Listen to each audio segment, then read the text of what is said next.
बिस्मिल्लाहिर्रहमानिर्रहीम। Welcome back to another lecture. Last lecture में हमने देखा था कि वेक्टर्स को किस तरह रिप्रेजेंट किया जाता है, और उसमें हमने देखा था कि वेक्टर को शो करने के दो तरीके हैं। Number one symbolical representation and other one is graphical representation.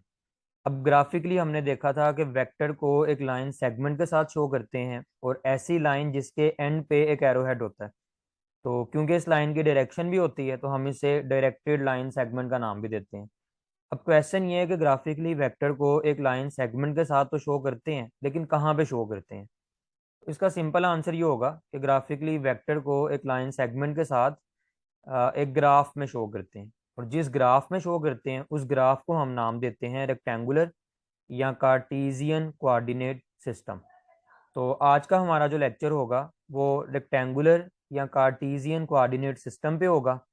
आज के लेक्चर के दो पार्ट होंगे। फर्स्ट पार्ट में हम देखेंगे कि इसे रेक्टेंगुलर या कार्टीजियन कोऑर्डिनेट सिस्टम का नाम क्यों दिया जाता है, और ये सिस्टम किसने बनाया था। तो पहले फर्स्ट पार्ट के अंदर इसकी हिस्ट्री को डिस्कस करेंगे। देन सेकंड पार्ट के अंदर हम देखेंगे कि रेक्टेंगुलर या कार्टीजियन कोऑर्डिनेट सिस्टम क्या होता है और ये बनता किस तरह से है। तो अपने लेक्चर को स्टार्ट करते हैं।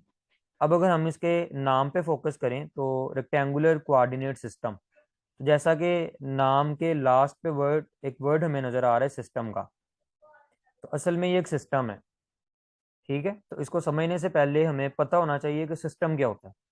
सिस्टम की डेफिनेशन होती है ग्रुप ऑफ टू और मोर देन टू बॉडीज। अगर कहीं पे भी दो या दो से ज्यादा चीजें होंगी तो वो एक सिस्टम बना रही होंगी। तो अगर रेक्टेंगुलर या कार्टीजियन कोऑर्डिनेट सिस्टम भी एक सिस्टम है, तो इसका मतलब है कि ये भी कुछ चीजों के मिलने से बना होगा। अब क्वेश्चन ये है कि ये किन चीजों के मिलने से बना होता है। तो आपने याद रखना है कि ये एक ऐसा सिस्टम होता है जो लाइंस के मिलने से बना होता है। ठीक है, तो इसमें दो या दो से ज्यादा लाइंस होंगी जिनको ड्रा करेंगे, और ड्रा करने से एक शेप बनेगी या सिस्टम बनेगा, जिसे हम रेक्टेंगुलर या कार्टीजियन कोऑर्डिनेट सिस्टम का नाम देंगे। तो सबसे पहले इसकी डेफिनेशन की बात करते हैं। तो अब इसमें आपने क्या करना है, इसमें आपने टू या थ्री लाइंस को, ठीक है, या तो आपने टू लाइंस को ड्रा करना है या थ्री लाइंस को। सो टू, अगर हम टू या थ्री लाइंस को इस तरह ड्रा करते हैं ताकि वो एक दूसरे के परपेंडिकुलर हों, तो उन लाइंस को ड्रा करने से जो भी सिस्टम बनेगा उसे हम रेक्टेंगुलर या कार्टीजियन कोऑर्डिनेट सिस्टम का नाम देंगे। अब क्वेश्चन ये है कि इसे हम रेक्टेंगुलर कोऑर्डिनेट सिस्टम का नाम क्यों देते हैं, why it is called rectangular coordinate system. तो इसका सिंपल आंसर है, अब जैसा कि हमें पता है कि रेक्टेंगुलर शेप इस तरह की होती है, और रेक्टेंगल के अंदर फोर एंगल्स होते हैं, और ये चारों एंगल 90 डिग्रीज के होते हैं। ये भी 90 का होगा, ये भी 90 का होगा, ये सारे 90 डिग्रीज के होते हैं। सो रेक्टेंगल की ये प्रॉपर्टी होती है कि उसके चारों एंगल, ये सारी साइड्स एक दूसरे के परपेंडिकुलर होती हैं। और अगर हम रेक्टेंगुलर या कार्टीजियन कोऑर्डिनेट सिस्टम की बात करें, तो क्योंकि इस सिस्टम में भी लाइंस के दरमियान एंगल 90 डिग्रीज होता है, या लाइंस एक दूसरे के परपेंडिकुलर होती हैं, तो इसीलिए हम इसे रेक्टेंगुलर या रेक्टेंगुलर कोऑर्डिनेट सिस्टम का नाम देते हैं। रेक्टेंगल का वर्ड परपेंडिकुलर के लिए भी यूज होता है, क्यों? क्योंकि इसके अंदर सारे एंगल 90 डिग्रीज के होते हैं, ये सारी साइड्स परपेंडिकुलर होती हैं। अच्छा, अब आपके जहन में एक क्वेश्चन आ रहा होगा कि स्क्वायर की भी सारी साइड्स परपेंडिकुलर होती हैं, तो फिर हम इसे स्क्वायर से नाम क्यों नहीं देते। तो आपने याद रखना है कि स्क्वायर भी रेक्टेंगल की ही स्पेशल फॉर्म है। अगर हम एक ऐसे रेक्टेंगल लेते हैं जिसकी चारों साइड्स इक्वल हों, तो उसे हम स्क्वायर का नाम दे देंगे। ठीक है, तो इसलिए इसे हम रेक्टेंगुलर कोऑर्डिनेट सिस्टम का नाम देते हैं। क्वेश्चन ये है कि इसे कार्टीजियन कोऑर्डिनेट सिस्टम का नाम क्यों देते हैं। तो कार्टीजियन का नाम इसलिए देते हैं क्योंकि जिसने सबसे पहले इसका कॉन्सेप्ट दिया था या इस सिस्टम को इंट्रोड्यूस करवाया था, ये उसके नाम पे इसका नाम रखा गया, कार्टीजियन कोऑर्डिनेट सिस्टम। अब रेक्टेंगुलर कोऑर्डिनेट सिस्टम या कार्टीजियन कोऑर्डिनेट सिस्टम का कॉन्सेप्ट सबसे पहले रेने डिकार्ट ने दिया था। और अगर रेने डिकार्ट की बात करें तो ये 1956 में फ्रांस में पैदा हुआ था, और ये एक फेमस फिलोसफर भी था। अच्छा, अब जो कार्टीजियन कोऑर्डिनेट सिस्टम की का कॉन्सेप्ट है, तो ये बहुत इंटरेस्टिंग स्टोरी है। एक दफ़ा ये बीमार था और बीमारी की वजह से देर तक अपने बेड पे मौजूद था। इसी दौरान ये अपने कमरे की सीलिंग की तरफ देख रहा था। अब इसके कमरे की जो सीलिंग थी वो स्क्वेयर टाइल्स की बनी हुई थी। तो हम एक एग्जांपल के साथ इसको समझ सकते हैं। सपोज ये इसके रूम की सीलिंग थी, और ये जो सीलिंग थी ये स्क्वेयर टाइल्स की बनी हुई थी, बिल्कुल इस तरह। सपोज ये स्क्वेयर टाइल्स हैं और ये उसके रूम की सीलिंग है। अब जब वो अपने रूम की सीलिंग की तरफ देख रहा था तो इसी दौरान एक टाइल के ऊपर एक फ्लाई आके बैठी, और अब उसने उस फ्लाई को या मक्खी को देखना शुरू कर दिया और ये सोचना शुरू किया कि वो इस फ्लाई की पोजीशन को किस तरह बेहतर अंदाज से एक्सप्लेन कर सकता है, या किस तरह इस फ्लाई तक पहुंचा जा सकता है। तो उसके जहन में एक आइडिया आया। उसने अपने रूम की सीलिंग के एक पॉइंट को या एक कॉर्नर को रेफरेंस लिया, और सबसे पहले उसने हॉरिजॉन्टल टाइल्स की तरफ देखा, और देन वर्टिकल टाइल्स पे मूव करता हुआ वो इस फ्लाई तक पहुंच गया। और यहीं से उसने सिस्टम बनाया जिसे हम नाम देते हैं रेक्टेंगुलर या कार्टीजियन कोऑर्डिनेट सिस्टम। ठीक है। तो क्योंकि इसके नेम के एंड पे कार्ट आता था तो यहीं से इसका नाम बना कार्टीजियन कोऑर्डिनेट सिस्टम। तो क्योंकि रेने डिकार्ट ने इसका कॉन्सेप्ट दिया था तो इसीलिए उसके नाम से इसका नाम बना कार्टीजियन कोऑर्डिनेट सिस्टम। अब इस सिस्टम का सबसे बड़ा फायदा क्या था? इस सिस्टम के आने से पहले जो जियोमेट्रिकल शेप्स थी उन्हें सोल्व करना इंतहाई मुश्किल था। लेकिन जब इस सिस्टम का कॉन्सेप्ट रेने डिकार्ट ने इंट्रोड्यूस करवाया तो इसका फ़ायदा ये हुआ कि अब उन शेप्स को रेक्टेंगुलर कोऑर्डिनेट सिस्टम की मदद से अलजब्रा के फॉर्मूलाज के थ्रू भी सोल्व किया जा सकता था। तो इस तरह अलजब्रा के फॉर्मूलाज के थ्रू सोल्व करना आसान हो गया। तो इस तरह जो मैथ की दो ब्रांचेस थी, ज्योमेट्री और अलजब्रा, इस सिस्टम के आने से ये दोनों ब्रांचेस मर्ज हो गई, और मर्ज होने से मैथ की एक नई ब्रांच बनी जिसे हम नाम देते हैं एनालिटिकल ज्योमेट्री। ठीक है। तो इसी सिस्टम के साथ इसने एनालिटिकल ज्योमेट्री की भी बुनियाद रखी और ये इसकी सबसे बड़ी अचीवमेंट भी बनी। ये इसका इंट्रोडक्शन था।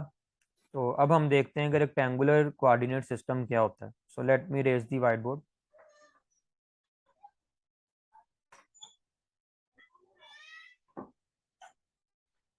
अच्छा, अब अगर हम रेक्टेंगुलर कोऑर्डिनेट सिस्टम की बात करें तो जैसा कि मैंने आपको बताया कि ये लाइंस के मिलने से बना होता है। तो अगर हम टू लाइंस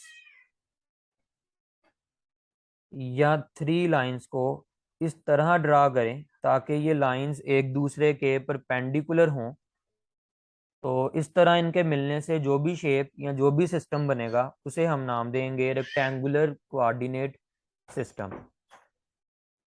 ठीक है। तो यहाँ हमने टू लाइंस लेनी है, या हम थ्री लाइंस लेंगे और इन लाइंस को इस तरह ड्रा करेंगे ताकि ये एक दूसरे के परपेंडिकुलर हों। तो इस तरह इन लाइंस के मिलने से जो भी सिस्टम या शेप बनेगी उसे हम रेक्टेंगुलर या कार्टीजियन कोऑर्डिनेट सिस्टम का नाम देंगे। तो चलें देखते हैं कि टू लाइंस को किस तरह ड्रा करेंगे और थ्री लाइंस को किस तरह ड्रा किया जाता है और किस तरह ये शेप बनती है।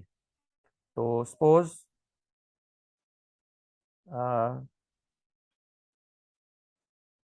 ये एक हॉरिजॉन्टल लाइन है।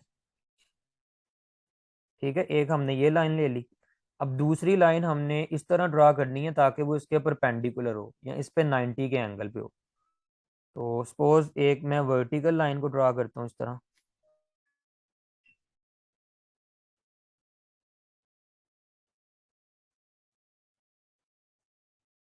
अब अगर हम इन दोनों लाइंस को देखेंगे तो इन दोनों लाइंस के दरमियान एंगल 90 डिग्रीज है। तो क्योंकि ये दो ऐसी लाइंस हैं जो एक दूसरे के परपेंडिकुलर हैं तो इनके मिलने से ये जो भी शेप हमें नज़र आ रही है इसे हम नाम देंगे रेक्टेंगुलर या कार्टीजियन कोऑर्डिनेट सिस्टम। ठीक है। तो अगर हम टू लाइंस को ड्रा करेंगे तो वो इस तरह ड्रा होंगी, और अगर थ्री लाइंस को ड्रा करना है तो वो किस तरह ड्रा होंगी अब उसे देखते हैं। तो जिस तरह हमने पहले टू लाइंस को ड्रा किया तो सपोज ये एक हॉरिजॉन्टल लाइन है, ये वर्टिकल लाइन है जो हॉरिजॉन्टल के परपेंडिकुलर है। अब दो लाइंस बिल्कुल उसी तरह ड्रा हो गई जिस तरह हमने पहले ड्रा की थी। अब थर्ड लाइन हमने इस तरह ड्रा करनी है ताकि वो इन दोनों के परपेंडिकुलर हो। ठीक है। तो अब हमने थर्ड लाइन को इस तरह ड्रा करना है ताकि वो हॉरिजॉन्टल के परपेंडिकुलर भी हो और वर्टिकल के परपेंडिकुलर भी हो। तो चलें देखते हैं कि थर्ड लाइन को की क्या क्या पॉसिबिलिटीज़ हो सकती हैं या उन्हें कहाँ पे ड्रा किया जा सकता है। तो अगर हम सोचेंगे तो एक पॉसिबिलिटी हमें ये समझ आएगी कि यहाँ पे ये लाइन ड्रा की जा सकती है। तो एक पॉसिबिलिटी हो सकती है कि हम यहाँ पे लाइन को ड्रा कर दें। अब अगर हम इस लाइन को देखेंगे तो ये लाइन हॉरिजॉन्टल के साथ तो 90 का एंगल बनाएगी। तो ये हॉरिजॉन्टल के साथ तो परपेंडिकुलर होगी, लेकिन अगर वर्टिकल के साथ देखेंगे तो अगर मैं इस वर्टिकल लाइन को और इस लाइन को देखूंगा तो ये दोनों बिल्कुल स्ट्रेट हैं, और जो स्ट्रेट लाइन होती हैं वो पैरेलल होती हैं। तो इसका मतलब है कि ये वर्टिकल के परपेंडिकुलर नहीं होगी। तो क्योंकि ये सिर्फ हॉरिजॉन्टल के परपेंडिकुलर है, वर्टिकल के परपेंडिकुलर नहीं है, तो ये हमारी थर्ड लाइन नहीं हो सकती। क्यों? क्योंकि अकॉर्डिंग टू डेफिनेशन हमने तीनों लाइंस को इस तरह ड्रा करना है ताकि तीनों एक दूसरे के परपेंडिकुलर हो। इसका मतलब है कि ये तो पॉसिबिलिटी नहीं हो सकती, या ये हमारी थर्ड लाइन नहीं हो सकती। अच्छा, अब एक पॉसिबिलिटी ये हो सकती है कि हम यहाँ पे लाइन को ड्रा कर दें या यहाँ पे कर दें। तो अगर हम इस लाइन को देखेंगे तो ये वाली लाइन इस हॉरिजॉन्टल के साथ 90 का एंगल बनाएगी, और अगर यहाँ से देखेंगे तो ये एंगल भी 90 का होगा। तो वंस अगेन ये वाली लाइन हॉरिजॉन्टल के परपेंडिकुलर तो होगी, लेकिन क्या ये वर्टिकल के परपेंडिकुलर भी होगी? तो आंसर है नो, ये वर्टिकल के पैरेलल होगी। तो क्योंकि ये दोनों के परपेंडिकुलर नहीं है तो हम यहाँ पे भी लाइन को ड्रा नहीं कर सकते। ठीक है, तो अब इसके अलावा क्या पॉसिबिलिटी हो सकती है? एक पॉसिबिलिटी ये हो सकती है कि हम यहाँ पे ड्रा कर लें। तो अगर सपोज मैं यहाँ पे लाइन को ड्रा करता हूँ तो अब ये वर्टिकल के साथ तो 90 का एंगल बनाएगी, यहाँ से भी और यहाँ से भी। लेकिन अब ये वर्टिकल के तो परपेंडिकुलर होगी, लेकिन क्वेश्चन ये है कि क्या हॉरिजॉन्टल के परपेंडिकुलर भी होगी? तो अब अगर मैं इस लाइन को और हॉरिजॉन्टल लाइन को देखूंगा तो ये दोनों लाइंस एक दूसरे के पैरेलल हैं। इसका मतलब है कि ये वाली लाइन दोनों लाइंस के परपेंडिकुलर नहीं है। तो क्योंकि दोनों के परपेंडिकुलर नहीं है तो ये भी हमारी थर्ड लाइन नहीं हो सकती। अनदर पॉसिबिलिटी क्या हो सकती है कि हम यहाँ पे ड्रा कर लें। तो अगर यहाँ पे भी ड्रा करेंगे तो वंस अगेन वर्टिकल के परपेंडिकुलर होगी, लेकिन हॉरिजॉन्टल के पैरेलल होगी। तो क्योंकि दोनों के परपेंडिकुलर नहीं है तो इसलिए ये भी हमारी लाइन नहीं हो सकती। तो इसका मतलब है कि यहाँ पे तो ये लाइन ड्रा नहीं की जा सकती। अब हमारे पास एक ही पॉसिबिलिटी बचती है, और वो बचती है ये वाला पॉइंट। अगर हम अपनी लाइन को यहाँ पे ड्रा करें, ठीक है, अब यहाँ पे ड्रा तो नहीं की जा सकती, ड्रा करना मुश्किल है यहाँ पे। तो इसको समझने के लिए या इमेजिन करने के लिए आप इस तरह इमेजिन कर सकते हैं कि सपोज यहाँ पे एक ऐसी लाइन है जो आप जिस स्क्रीन पे आप इस लेक्चर को देख रहे हैं। तो यहाँ पे एक ऐसी लाइन है जो स्क्रीन से हाफ बाहर की तरफ आ रही है आप वाली साइड पे, और हाफ इस स्क्रीन के अंदर वाली साइड पे। अब अगर हम इस लाइन को इमेजिन करेंगे तो ये लाइन हॉरिजॉन्टल के परपेंडिकुलर भी है और वर्टिकल के परपेंडिकुलर भी है। तो इसका मतलब है कि यहाँ पे थर्ड लाइन ड्रा हो सकती है। जो हमारी थर्ड लाइन होगी वो यहाँ पे ड्रा होगी। तो अब जैसा कि मैंने बताया कि यहाँ पे तो मैं इस तरह ड्रा नहीं कर सकता कि वो हाफ स्क्रीन से बाहर आए और हाफ स्क्रीन के अंदर हो। तो फिर हम उसे कॉपी पे किस तरह शो करते हैं? कॉपी पे अगर शो करना हो तो फिर हम इस तरह शो करते हैं। ये सपोज हॉरिजॉन्टल लाइन है, ये वर्टिकल लाइन है, और जो थर्ड लाइन है उसे हम सिर्फ शो करने के लिए इस तरह ड्रा कर देते हैं। अब असल में ये यहाँ पे नहीं होती, ये असल में बिल्कुल इसी तरह होती है कि हाफ स्क्रीन से बाहर होगी और हाफ स्क्रीन के अंदर होगी, लेकिन क्योंकि उस तरह ड्रा नहीं की जा सकती तो कॉपी पे हम इसको इस तरह शो करते हैं। ठीक है, तो इस तरह हम अब हमने थ्री लाइंस को इस तरह ड्रा किया कि वो तीनों एक दूसरे के परपेंडिकुलर हैं। तो इस तरह ये जो भी शेप बनेगी इसे हम नाम देंगे रेक्टेंगुलर या कार्टेशियन कोऑर्डिनेट सिस्टम। इसका मतलब है कि दो तरह से ये सिस्टम बनाया जा सकता है, या टू लाइंस को ड्रा करने से या थ्री लाइंस को इस तरह ड्रा करने से, ताकि ये तीनों एक दूसरे के परपेंडिकुलर हो। ठीक है, अच्छा, तो ये इसकी डेफिनेशन थी। अब जिन लाइंस को ड्रा करने से ये सिस्टम बनता है, मतलब इस केस में हमने टू लाइंस को ड्रा किया और इस केस में थ्री लाइंस को ड्रा किया, तो वो लाइंस जिनके ड्रा करने से ये सिस्टम बनता है उसे उन्हें हम नाम देते हैं कोऑर्डिनेट एक्सिस। ठीक है, तो ये एक दूसरी डेफिनेशन है जिसका आपको पता होना चाहिए कि ऐसी लाइंस जिनके ड्रा करने से ये सिस्टम बनता है, उन लाइंस को हम नाम देते हैं कोऑर्डिनेट एक्सिस का। और अगर एक्सिस की बात करें तो एक्सिस बेसिकली प्लूरल फॉर्म है एक्सिस की, AXIS वाले एक्सिस की। तो अगर एक लाइन हो तो हम एक्सिस लिखेंगे, लेकिन क्योंकि यहाँ पे हम मल्टीपल लाइंस की बात हो रही है तो इसीलिए हमने एक्सिस का वर्ड यूज़ किया। ठीक है।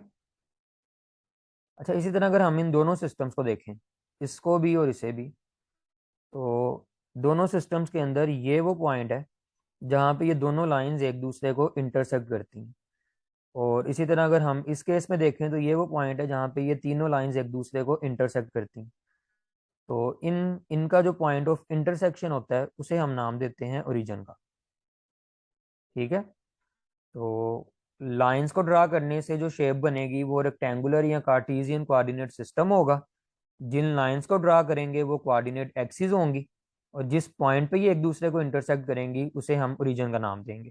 जैसे यहाँ पे ये ओरिजिन होगा और यहाँ पे ये ओरिजिन होगा। ठीक है। अच्छा, अब इसी तरह ये जो हमने लाइंस ड्रा की हैं, इन लाइंस के नेम भी होते हैं। तो अब अगर हम इनके नामों की बात करें तो जो हॉरिजॉन्टल लाइन होती है इसे आपने याद रखना है कि एक्स एक्सिस का नाम देते हैं, और जो वर्टिकल लाइन होती है इसे नाम दिया जाता है वाई एक्सिस का। इसी तरह यहाँ पे horizontal line X axis, vertical line Y axis, और इसी तरह ये जो थर्ड लाइन है ये एक ऐसी लाइन है जो एक्स और वाई दोनों के परपेंडिकुलर है। तो एक्स और वाई ऐसी लाइन जो दोनों के परपेंडिकुलर होती है उसे हम जेड एक्सिस का नाम देते हैं। ठीक है। इसी तरह आपने याद रखना है कि अगर हम ओरिजिन से राइट साइड की तरफ आए, इस तरफ, तो इस तरफ एक्स की वैल्यूज को पॉजिटिव लिया जाता है। और अगर हम ओरिजिन से लेफ्ट साइड पे जाएं तो यहाँ पे एक्स की वैल्यूज नेगेटिव होती हैं। इसी तरह अगर हम अपवर्ड मूव करें ओरिजिन से तो वाई पॉजिटिव होगा, और अगर हम डाउनवर्ड मूव करेंगे तो वाई नेगेटिव होगा। ठीक है। इसी तरह अगर हम इस केस में बात करें तो ओरिजिन के अगर राइट साइड पे जाएंगे तो राइट साइड पे एक्स पॉजिटिव। अब आपने ये नहीं सोचना कि पता नहीं एक्स इसी तरफ है, जिस तरह हमने एक्स को यहाँ पे ड्रा किया है यहाँ पे भी एक्स उसी तरफ होगा, उसी तरह होगा। तो अगर ये राइट साइड पे तो ये लेफ्ट पे भी होगा, हमने सिर्फ यहाँ पे शो नहीं किया हुआ। तो असल में एक्सिस के ऑपोजिट भी होगा, इस तरह ये पूरा एक्स एक्सिस होगा। ठीक है। और अगर हम ओरिजिन से लेफ्ट आएंगे तो यहाँ पे नेगेटिव होगा। इसी तरह अगर हम अपवर्ड जाएं तो वाई पॉजिटिव होगा, और अगर इसी के ऑपोजिट आएंगे डाउनवर्ड तो यहाँ पे भी वाई होगा और ये नेगेटिव होगा, जिस तरह यहाँ पे। और इसी तरह अगर जेड की बात करें तो इस तरफ आएंगे तो जेड पॉजिटिव, और अगर इसके ऑपोजिट ड्रा करें यहाँ पे तो यहाँ पे जेड एक्सिस की वैल्यूज नेगेटिव होंगी। ठीक है। तो अब जैसा कि हम सबको पता है कि फिजिक्स के अंदर हम नेचर को स्टडी करते हैं, तो नेचर में हम सब ने एक दूसरे के निकनेम रखे होते हैं। तो अगर ये रेक्टेंगुलर कोऑर्डिनेट सिस्टम भी नेचर का हिस्सा है या इसे भी हम फिजिक्स में स्टडी करते हैं, तो क्या इनके निकनेम नहीं होंगे? तो बिल्कुल इनके भी निकनेम होते हैं, इन्होंने भी एक दूसरे के निकनेम रखे होते हैं। तो ठीक है, एक्स एक्सिस का निकनेम होता है एब्सिसा, और इसी तरह वाई एक्सिस का भी निकनेम होता है, और हम वाई एक्सिस को नाम देते हैं ऑर्डिनेट। और जो जेड एक्सिस होता है इसका निकनेम होता है एप्लीकेट। ठीक है। तो ये रेक्टेंगुलर या कार्टेशियन कोऑर्डिनेट सिस्टम का इंट्रोडक्शन था कि ये बनता किस तरह से है। टू या थ्री लाइंस को इस तरह ड्रा करें ताकि वो एक दूसरे के परपेंडिकुलर हों, तो इससे जो सिस्टम बनता है उसे हम रेक्टेंगुलर या कार्टेशियन कोऑर्डिनेट सिस्टम का नाम देते हैं। और ठीक है, अगर टू लाइंस को ड्रा करेंगे तो इस तरह का बनेगा, थ्री को ड्रा करेंगे तो इस तरह का बनेगा। और इसी तरह जिन लाइंस को ड्रा करने से बनता है उन लाइंस को हम कोऑर्डिनेट एक्सिस का नाम देते हैं। और इसी तरह वो पॉइंट जहाँ पे ये लाइंस एक दूसरे को इंटरसेक्ट करती हैं उन लाइंस को हम ओरिजिन का नाम देते हैं। और इसी तरह इन लाइंस के नाम भी होते हैं।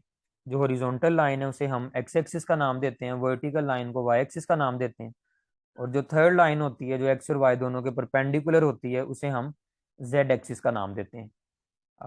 ठीक है। इसी तरह कहाँ पे ये पॉजिटिव होती हैं, कहाँ पे नेगेटिव होती हैं, और इनके निकनेम के होते हैं। तो मुझे उम्मीद है कि आपको इसकी समझ आ गई होगी।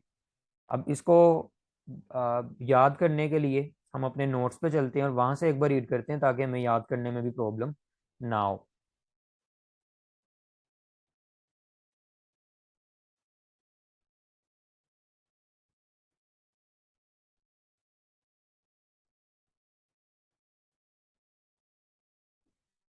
जी तो ये हमारे नोट्स हैं। तो let me open the topic. जी तो ये हमारा टॉपिक है रेक्टेंगुलर या कार्टेशियन कोऑर्डिनेट सिस्टम।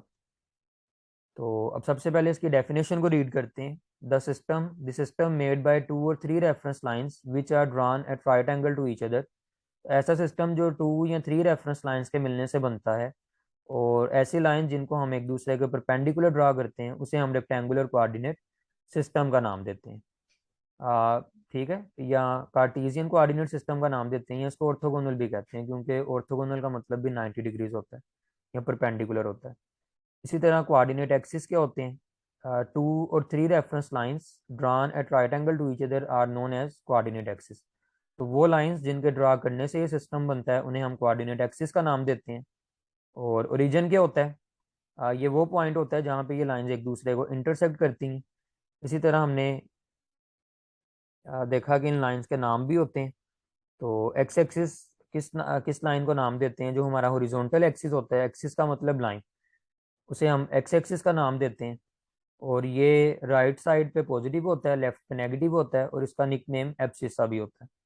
इसी तरह अगर वाई एक्सिस की बात करें तो जो वर्टिकल एक्सिस होता है वो हमारा वाई एक्सिस होता है, जो अपवर्ड डायरेक्शन में पॉजिटिव होता है और डाउनवर्ड में नेगेटिव, और इसका निकनेम ऑर्डिनेट भी होता है। और इसी तरह अगर जेड एक्सिस की बात करें तो एक्सिस का मतलब लाइन होता है, तो ये बेसिकली वो लाइन है जो एक्स और वाई दोनों के परपेंडिकुलर होती है, तो इसे हम जेड एक्सिस का नाम देते हैं और इसका निकनेम एप्लीकेट भी होता है। तो मुझे उम्मीद है कि आपको आज का लेक्चर अच्छी तरह समझ आ गया होगा। अगर किसी बच्चे को किसी भी टॉपिक में या किसी भी कॉन्सेप्ट में कोई प्रॉब्लम हो तो you can freely ask in the comment box. I will try my best कि मैं आपको टाइमली उसका आंसर दे सकूं। तो it was all about from today's lecture. इंशाल्लाह नेक्स्ट लेक्चर में आपसे मुलाकात होगी। अल्लाह हाफिज़।